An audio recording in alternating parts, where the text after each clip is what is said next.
السلام علیکم ورحمۃ اللہ وبرکاتہ۔ ناظرین اکرام، حدیث ملاحظہ فرمائیں۔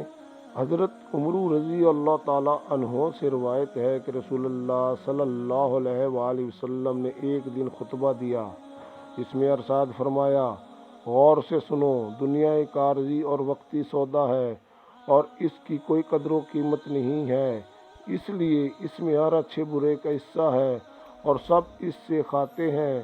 بلا صوبہ آخرت مقررہ وقت پر آنے والی سچی حقیقت ہے اور اسی میں قدرت رکھنے والا بادشاہ فیصلہ کرے گا۔ غور سے سنو، ساری بھلائیاں اور اس کی تمام قسمیں جنت میں ہیں اور ہر قسم کی برائی اور اس کی تمام قسمیں جہنم میں ہیں۔ اچھی طرح سمجھ لو، جو کچھ کرو اللہ تعالیٰ سے ڈرتے ہوئے کرو اور سمجھ لو تم اپنے اعمال کے ساتھ اللہ تعالیٰ کے دربار میں پیش کیے جاؤ گے۔ جس شخص نے ذرا برابر کوئی نیکی کی ہوگی وہ اس کو بھی دیکھ لے گا اور جس نے ذرا برابر برائی کی ہوگی وہ اس کو بھی دیکھ لے گا۔